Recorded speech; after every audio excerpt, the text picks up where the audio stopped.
The diamond sparkled mockingly as my sister twirled her hand in the sunlight streaming through our parents' living room window.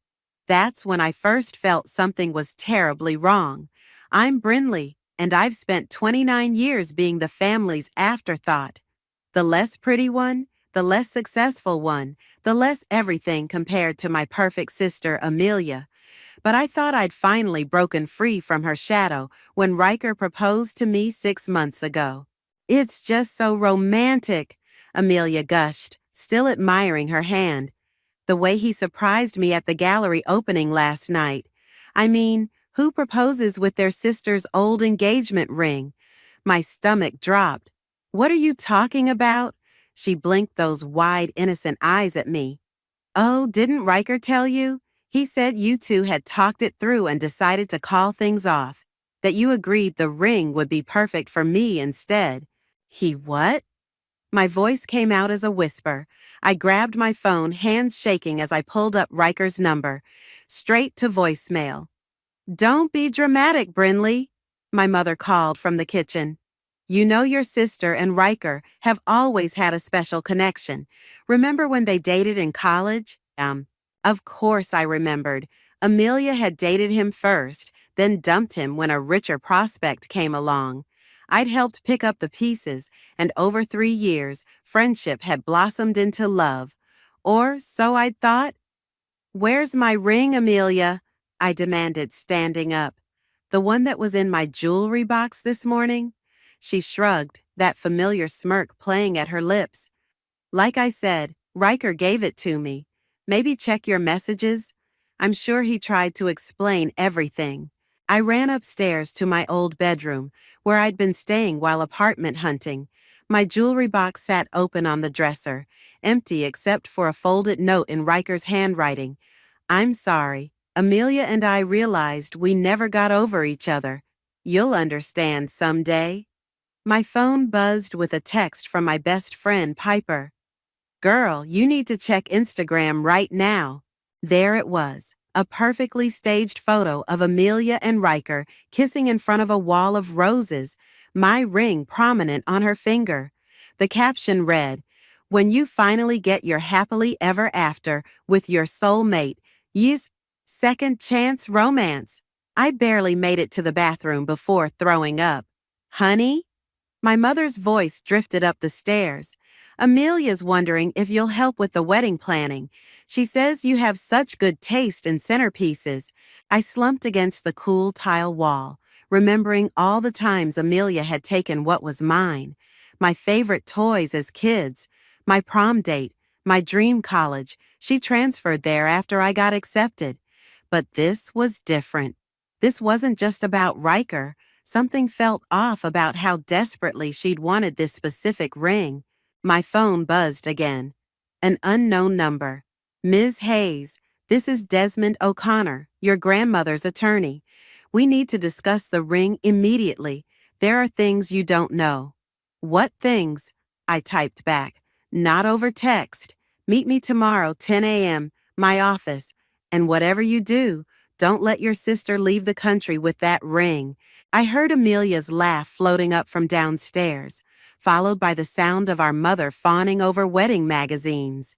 The familiar rage and helplessness started to rise, but something else was there too.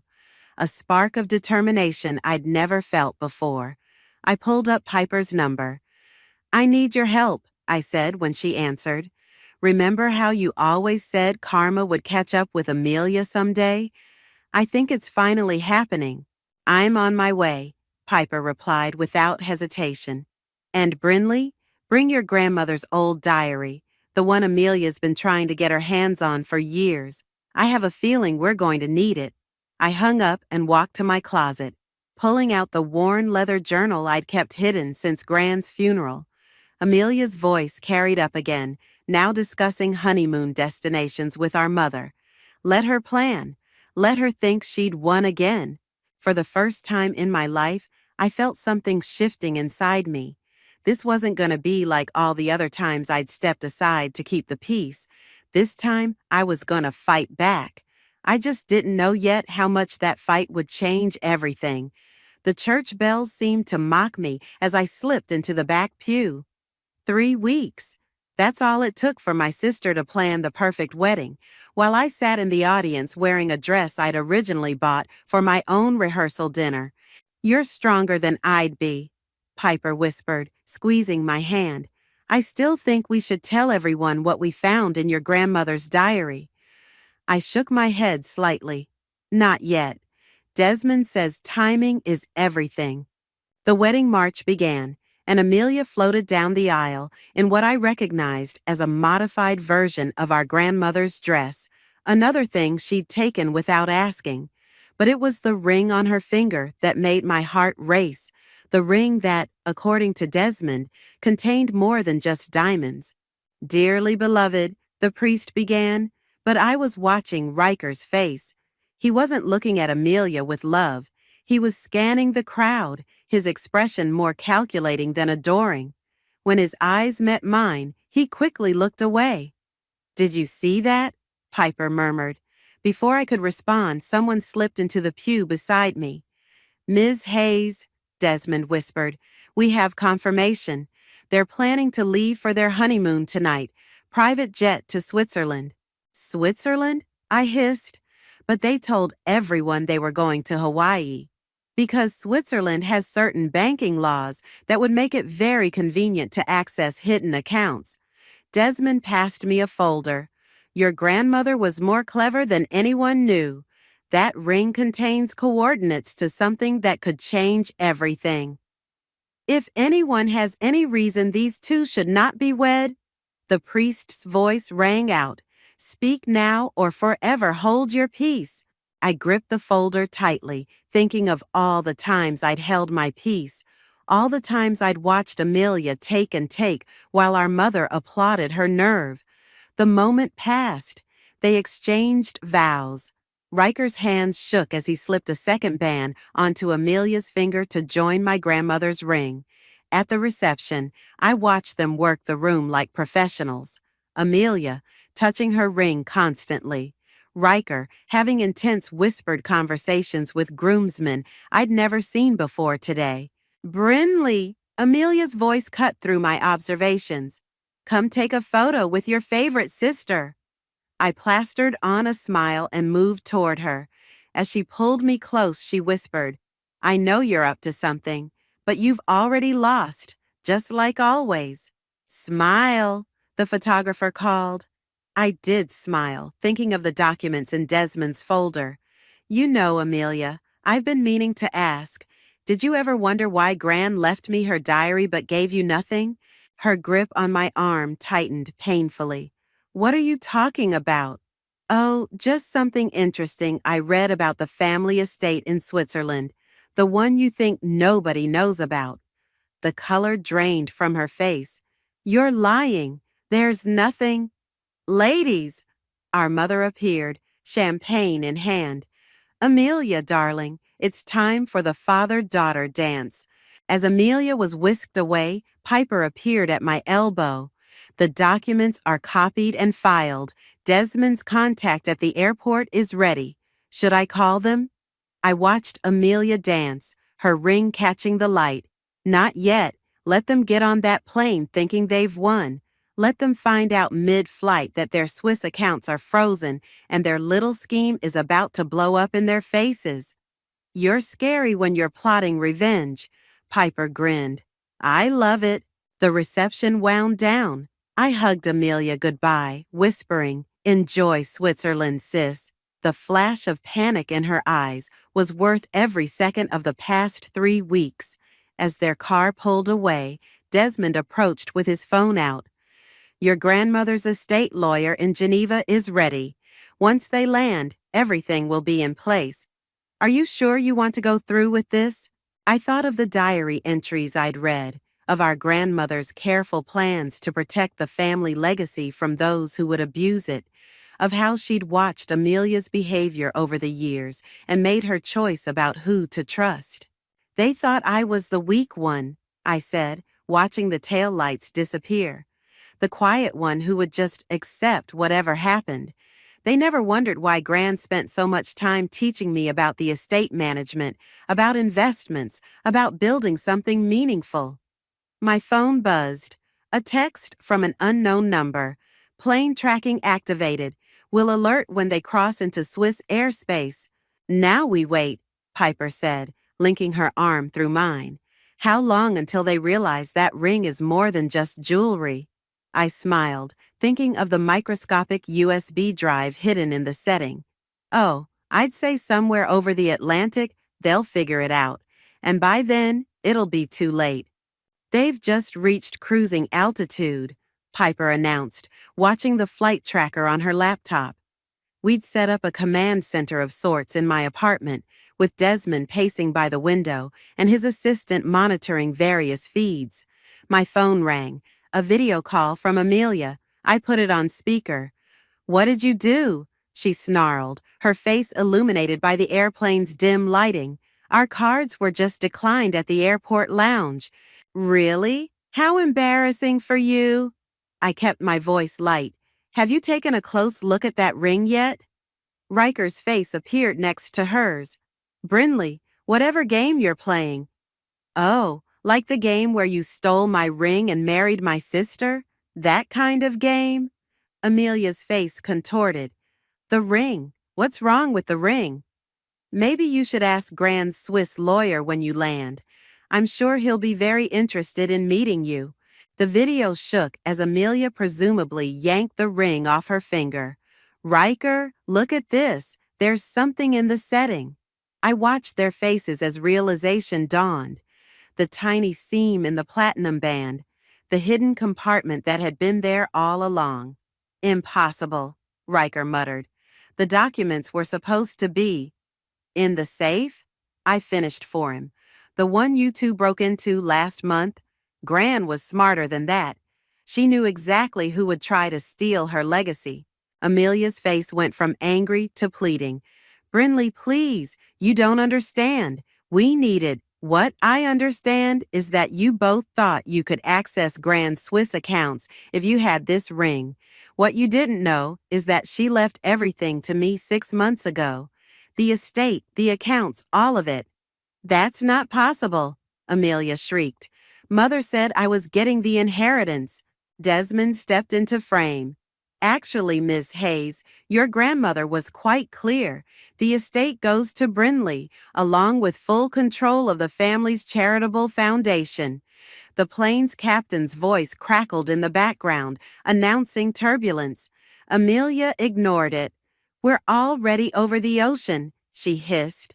"You can't stop us from reaching Switzerland." "True," I agreed, "but I can make sure there's nothing left for you when you get there. Check your email, sis." I watched as she fumbled with her phone, color draining from her face as she read the legal documents we'd just sent. "This is... You're transferring everything to a trust?" Her voice cracked. "You can't..." "Already done. As of 10 minutes ago, the estate is part of a charitable foundation dedicated to helping women rebuild their lives after betrayal." Poetic, don't you think? Riker grabbed the phone. "Listen to me. We can work something out. Split the inheritance." "Like you split your vows between sisters?" Piper cut in. "Not happening." The turbulence warning dinged again. I could see panic setting in as they realized their carefully planned scheme was unraveling. "What are we supposed to do now?" Amelia demanded. "Just turn around?" "That's exactly what you're going to do," Desmond stated. "Unless you'd like the Swiss authorities to meet you at the gate. I hear they take financial fraud quite seriously." My phone buzzed with another call. The estate's caretaker in Geneva. I switched over briefly to confirm everything was secured, then returned to Amelia's increasingly desperate face.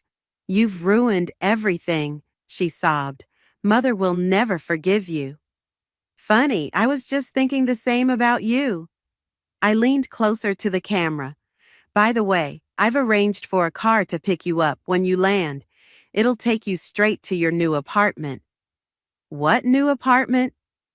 "The one I found for you in that charming little suburb you always made fun of. Don't worry, I paid for 3 months' rent. Should give you time to find jobs. Jobs? Riker looked like he might be sick. Well, you didn't think I'd let you keep living in the condo Gran owned, did you? Consider your eviction notice served. The captain's voice came through again, announcing they were turning back due to a technical issue. I saw Riker's face fall as he realized we'd thought of everything. This isn't over, Amelia warned, but her voice wavered. Actually, it is. But hey, at least you still have each other, right? Isn't that what you said love was all about? I ended the call and turned to find Piper grinning and Desmond nodding approvingly. Flights officially diverted, his assistant confirmed. They'll be back in 5 hours. My phone lit up with a message from the Geneva lawyer. Estate secured, foundation paperwork processed, ready to begin renovations whenever you are. I took a deep breath, feeling lighter than I had in years. Well, I said, picking up Gran's diary, I guess it's time to start planning how to turn a centuries-old estate into a modern sanctuary. And what about them? Piper asked, nodding at my phone where Amelia's desperate face had been moments before. Let them experience what it's like to start from nothing. Maybe they'll learn something. But from the dozen missed calls already lighting up my screen, I knew this was far from over. Your sister and Riker just got served with the fraud papers, Desmond announced, striding into my new office at the estate's management building. You should have seen their faces when they realized the depth of their financial mess. I looked up from the renovation plans spread across my desk. How bad is it? They took out loans using forged documents from your grandmother's estate as collateral. The banks aren't happy. He dropped a thick folder on my desk. They're facing potential criminal charges unless they can repay everything immediately. Which they can't, Piper chimed in from where she was organizing donor files. Not since we froze their accounts. My phone buzzed. Another message from my mother. Please talk to me. Your sister is devastated. This isn't like you. I switched it off. Has Mara arrived yet? Just pulled up, Piper said, checking the security feed. Want me to show her around? I'll do it. I needed a break from paperwork anyway.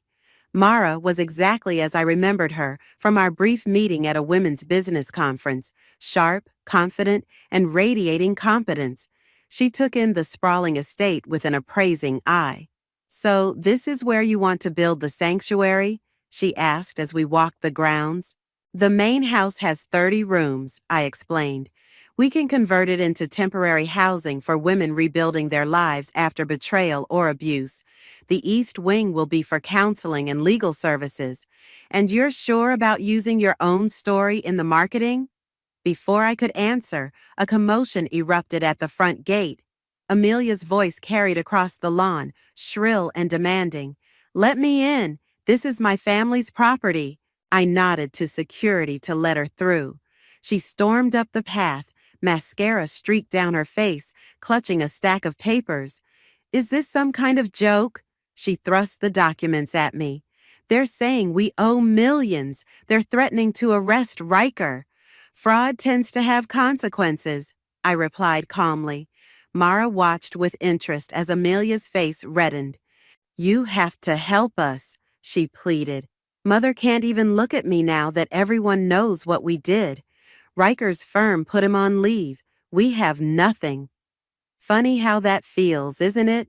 I'm your sister. You were my sister when you stole my fiancé, when you took Gran's ring, when you tried to steal her estate. I gestured to the building behind us. But look what came of it. This place will help hundreds of women now. Mara stepped forward. Ms. Hayes, I work with domestic violence survivors. Would you like me to connect you with some resources? Amelia recoiled. I'm not some charity case. Brinley, please, we can work something out. Actually, we can. I pulled out a contract I'd had prepared. Sign over any remaining claim to Gran's estate, agree to attend therapy, and get a job. A real one, not another position at Mother's Charity. Do that, and I'll help handle the legal fees. You're blackmailing me? I'm offering you a chance to become a better person, more than you ever gave me. Her hands shook as she stared at the contract. And if I refuse, then I let the fraud investigation run its course. Your choice. Just then, Piper emerged from the building. Brinley, the contractor needs to review the plans for the counseling center, and that reporter is here for the interview about the foundation. Amelia's eyes widened. Reporter? Jeremy from the Daily Post, I confirmed. He's very interested in doing a feature story about turning a family betrayal into a force for good. You wouldn't dare. Watch me. I turned to Mara. Shall we continue the tour? I'd love your input on the trauma recovery spaces. Amelia grabbed my arm. Wait, I'll sign, but I need time to think about the other conditions. You have 24 hours. I handed her my card. My lawyer's number is on there. Call when you're ready to face reality.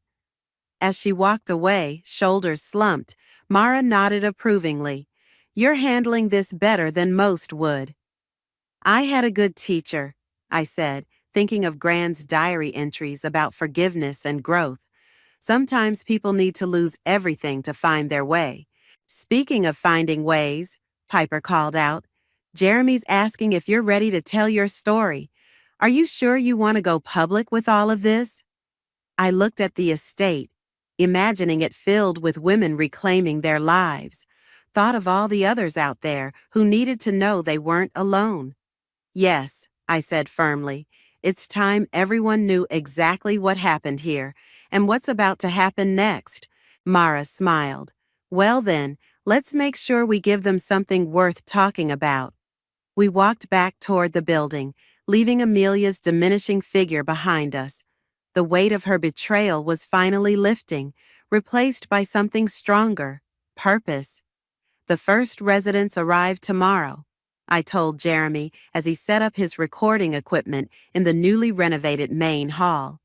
6 women, all starting over after different types of betrayal. And your sister? He asked, adjusting his microphone. Has she met your conditions? Before I could answer, Piper burst in. Brinley, you need to see this. Riker's outside. I followed her to the security monitors. Sure enough, there he was, pacing by the front gate in an ill-fitting suit that had clearly seen better days. Should I call security? Mara asked, appearing beside us. No, I'll handle this. I straightened my jacket and headed outside, aware of Jeremy trailing behind with his camera. Riker looked worse than I'd expected. Dark circles under his eyes, unshaven, his former polished appearance gone. You look terrible, I said, stopping a few feet away. Yeah, well, losing your job and facing criminal charges will do that. He ran a hand through his unkempt hair. Amelia left me. Karma's interesting that way. I deserve that. He pulled out a wrinkled envelope. I came to give you this. It's a full confession about the fraud scheme, how we planned it, when we started forging documents, everything. I took the envelope but didn't open it. Why now? Because Amelia's gone to stay with your mother in Florida, claiming I forced her into everything. She's throwing me under the bus to save herself. He laughed bitterly. Guess I should have seen that coming. Jeremy stepped forward. Mr. Brooks, would you be willing to go on record about this? Riker noticed the camera for the first time. Is this some kind of setup? No, I said. This is karma giving you a choice. Tell the truth now, or let Amelia control the narrative, your decision. Just then, a van pulled up to the gates, our first residents arriving early. I watched as 6 women stepped out, each carrying small bags containing whatever they'd managed to save from their previous lives. Are those, Riker trailed off, women who lost everything because of men like you? Yes. I nodded to Mara, who went to greet them. But they're not victims anymore. They're survivors.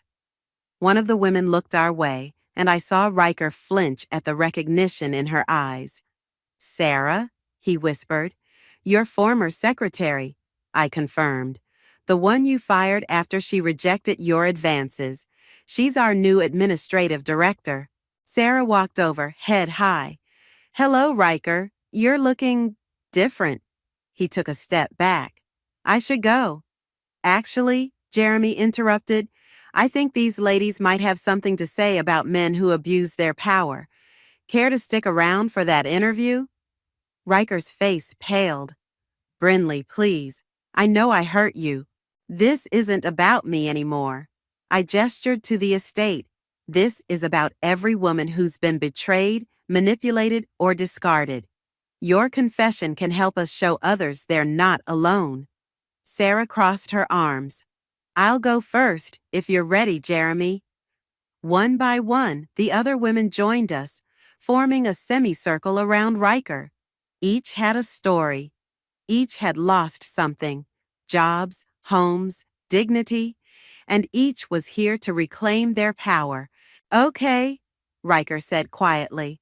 I'll tell everything, but not for you, Brinley, for them. He nodded toward the women. Because they deserve the truth. 4 hours later, I watched the last interview wrap up. Riker had spoken for nearly an hour, detailing not just our story, but years of misconduct. Jeremy was practically glowing at the material.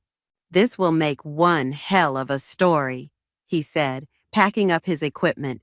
The estate, the revenge, the transformation into something bigger. It's perfect. Piper handed me a tissue. I hadn't realized I was crying until then. Happy tears? She asked. Relieved tears. I watched as Sarah showed the other women to their rooms. For the first time, I feel like losing everything was worth it. Look what we built from the ashes. My phone buzzed. A text from Amelia. Saw Riker at the estate. Mother says you're trying to destroy our family name. I typed back, no, I'm rebuilding it into something worthwhile. You're welcome to be part of that if you're ready to change. The contractor finished the east wing, Mara reported, joining us. We can start the support groups next week. Through the windows, I could see the women exploring their new home, some already talking and laughing together. In just hours, they'd formed the kind of supportive bond that Amelia and I never had. Should we tell them about the job training program starting next month? Piper asked. I smiled, watching the sun set behind the estate that had become so much more than just revenge. Let them settle in first. They have time now. We all do. For the first time since this all began, I felt completely at peace with where I'd landed. Sometimes losing everything is just the universe's way of showing you what you're meant to build instead. Breaking news, socialite sisters scandal leads to women's sanctuary. The headline blazed across my tablet screen. Jeremy's article had gone viral overnight, and my phone hadn't stopped ringing since dawn. Good Morning America wants an interview, Piper announced, bursting into my office. And there's a Hollywood producer asking about movie rights. Tell them no. I was watching the security feed where reporters had gathered at the gates. This isn't about fame. Sarah knocked and entered, looking concerned. Amelia's trending on Twitter, not in a good way. I pulled up social media and winced. The internet had latched onto Riker's confession, particularly the parts about Amelia's history of manipulation. Old acquaintances were coming forward with their own stories. Your mother's here, Mara's voice crackled through the intercom. She's quite upset. Send her up. My mother burst in moments later, waving a newspaper. How could you, exposing our family like this? Amelia's been hospitalized for anxiety. Maybe she should have thought about consequences before stealing my fiancé and committing fraud. I replied calmly. She's your sister. And I was her sister when she betrayed me. I gestured to the women visible through my office window, attending their morning support group. Look at what came from that betrayal. Something good. Good? She slapped the newspaper down. Our family's reputation is ruined. No, it's being redefined. Gran would be proud. Your grandmother? She laughed bitterly. She'd be horrified at this publicity. Actually, Desmond said, entering with a folder, I have evidence suggesting otherwise. He pulled out a letter. This was in her safety deposit box to be opened if the estate ever made headlines. I took the letter, recognizing Gran's handwriting. To whoever is reading this, if this letter has been opened, it means someone finally had the courage to expose the truth. Our family's wealth was built by strong women, then nearly destroyed by those who valued appearance over substance. I trust that whoever received my estate has found a way to restore its true purpose, helping others rise from adversity. With love and pride, Eleanor. My mother sank into a chair, face pale. She knew, all this time, she knew everything, Desmond confirmed, including how you and Amelia tried to access the Swiss accounts 3 years ago. A commotion outside drew our attention. Through the window, I saw Riker approaching the gates, surrounded by reporters. What's he doing here? Piper demanded. We watched on the security feed as he faced the cameras. I'm here to make additional statements about my actions and to begin mandatory counseling as part of my plea agreement. The reporters surged forward with questions. Mr. Brooks, is it true you're facing jail time? Did Amelia Hayes orchestrate the fraud? What do you say to other men who abuse their power? Riker looked directly at the nearest camera. I'm here because facing consequences means more than just legal penalties. It means confronting the harm you've caused and working to become better. My mother stood abruptly. This is insanity. I'm calling our family lawyer. Your family lawyer works for me now, I informed her. The entire legal team does. They're helping our residents with their cases. Cases? Workplace harassment, domestic violence, financial abuse. I pulled up our case files. Turns out there are a lot of Amelias and Rikers in the world. We're helping their victims fight back. Sarah stepped forward. Mrs. Hayes, would you like to see what your daughter has actually built here? It's not the scandal you think it is. My mother hesitated, then nodded stiffly. As Sarah led her out, Piper turned to me. The Today Show is calling again. They want to feature our job training program. Tell them they can cover the program itself, but not me. I watched my mother's face change as she saw our residents working, healing, supporting each other. This was never about publicity. Speaking of publicity, Mara entered with her tablet.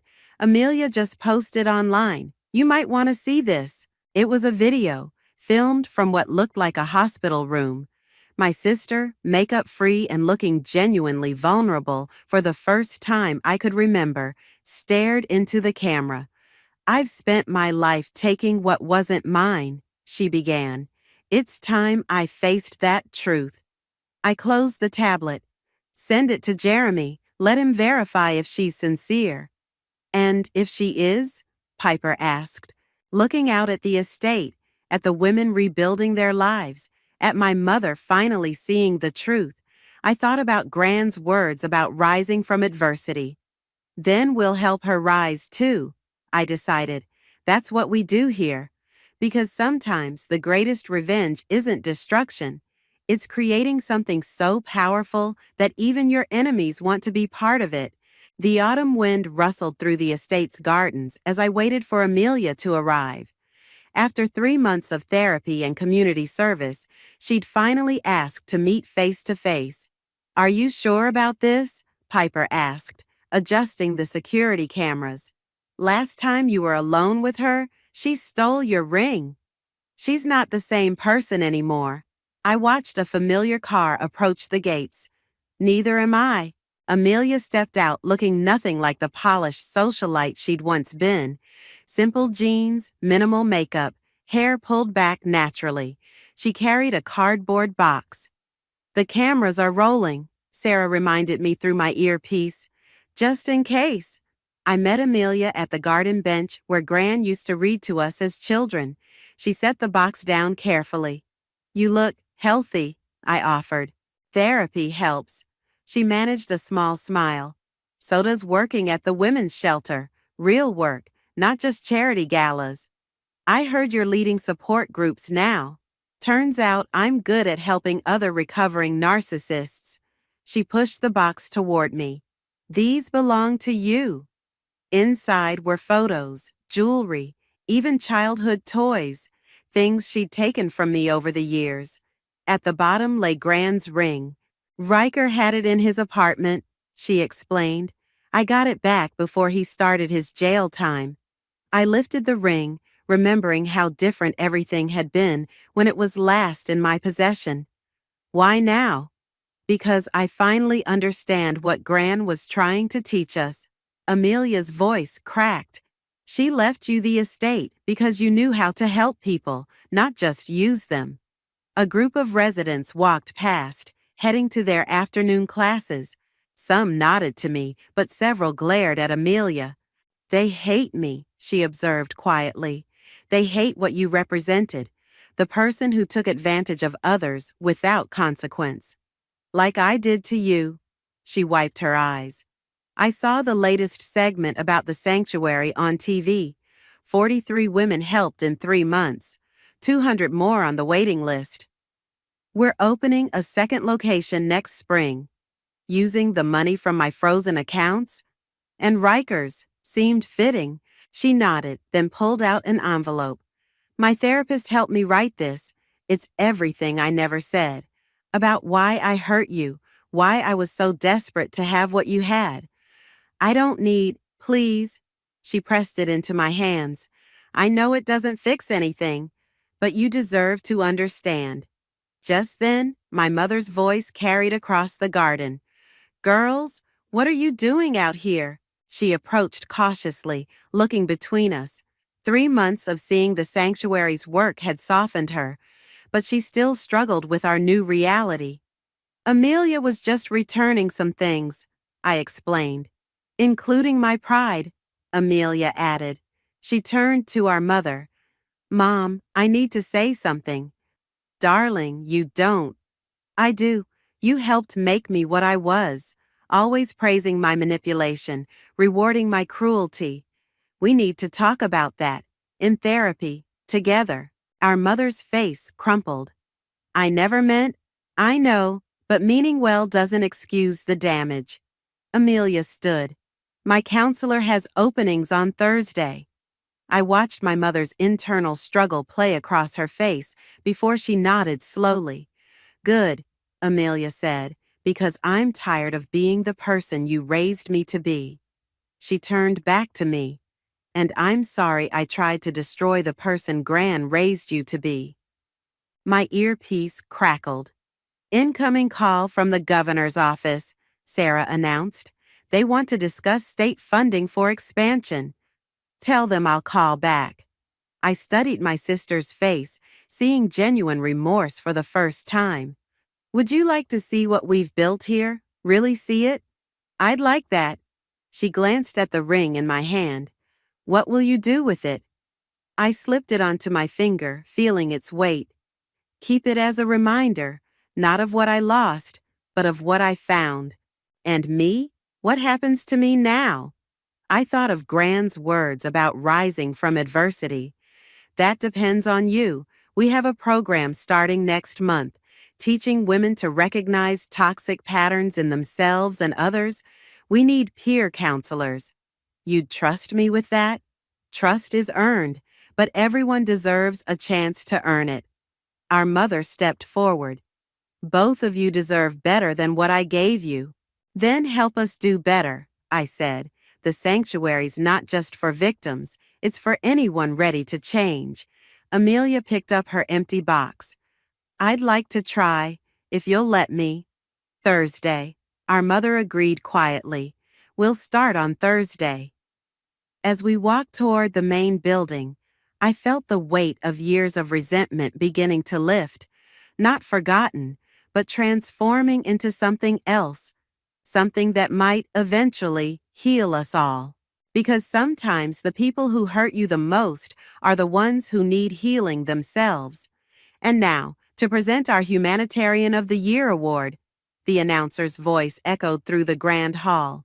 Please welcome Sarah Mitchell, Executive Director of the Hayes Women's Sanctuary. Sarah stepped up to the podium, her confidence radiating through the room. When I first met Brinley, I was a broken woman who'd lost everything. Today, I help run an organization that's transformed hundreds of lives. I sat between Piper and Mara, squeezing their hands as Sarah continued. But this award isn't just for Brinley. It's for every woman who found strength in our sanctuary, including someone who surprised us all. She gestured to the side stage. Please welcome our newest board member, Amelia Hayes. The audience murmured as Amelia approached the podium. Gone was the socialite who'd stolen my ring. In her place stood a woman who'd spent the past several months working tirelessly to earn back trust. My sister taught me that true strength isn't about taking from others, Amelia began. It's about lifting them up. Today, we're announcing the opening of our third sanctuary location, funded entirely by recovered assets from financial abuse cases. I watched our mother in the front row, tears streaming down her face. Weekly therapy had revealed decades of generational trauma we were finally breaking. And speaking of recovery, Amelia continued, we've received a letter from our former brother-in-law, Riker, who's completing his rehabilitation program. She read from the letter, the sanctuary's work has shown me how many lives one person's selfishness can destroy. I'm dedicating my remaining resources to supporting their legal defense fund for women fighting financial abuse. Jeremy, sitting nearby with his camera, leaned over. Still glad you let me tell your story? Look around, I whispered back. The room was filled with sanctuary graduates, many now successful business owners or community leaders themselves. The story told itself. Sarah returned to the microphone. Before we present this award, there's one more announcement. Brinley, would you join us? I walked to the podium, passing familiar faces. There was Mara, who'd helped design our counseling programs. Desmond, who'd turned his entire law practice toward supporting our cause. Piper, my rock through everything. The ring that started all this, I began, holding up my grandmother's ring, contained more than just documents. It held a truth about legacy, about how pain can become purpose. I removed the ring. Today we're melting it down. Its metal will become part of a sculpture for our new building, a phoenix rising from ashes. Because that's what we do here. We rise. Amelia stepped forward with a small torch, and together we held the flame to the ring. As it began to glow, I saw tears in her eyes. I'm sorry, she whispered, too quietly for the microphone to catch. I know, I replied, just as softly. That's why we're both here. The metal melted, dripping into a mold held by one of our artists, a domestic violence survivor whose work now sold in galleries. Our mother joined us on stage, holding an old leather book. Your grandmother's diary, she said, handing it to me. It's time everyone heard her words. I opened to the last page and read, to my dearest Brinley, when you find your strength, help others find theirs. That's how we change the world, one restored soul at a time. The audience stood, applauding, not just for me, but for every story of transformation in that room. The award, Sarah announced, goes not to an individual, but to the Hayes Women's Sanctuary for showing us that the greatest revenge against darkness is creating light. As I accepted the award, I saw Piper typing on her phone. What are you doing? I asked when I returned to my seat. Confirming our next project. She showed me the screen, an application to turn Riker's seized corporate offices into a women's business incubator. Perfect, I smiled. Ready to help more phoenixes rise? Always, Amelia answered, joining us. But first, someone wants to talk to you.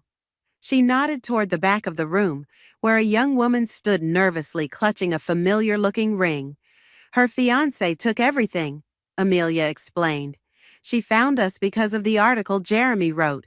I walked over to the woman, seeing my past self in her tears. Let me guess, the ring has special meaning? She nodded. Then let's make sure that meaning becomes something beautiful. I gestured to our group. Welcome to the sanctuary. Your story isn't over. It's just beginning.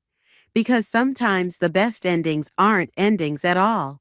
They're transformations, turning what was broken into something stronger than before. And as I looked around at my found family of phoenixes, I knew Gran had been right all along. The greatest inheritance wasn't in any ring or estate, it was in the power to help others rise.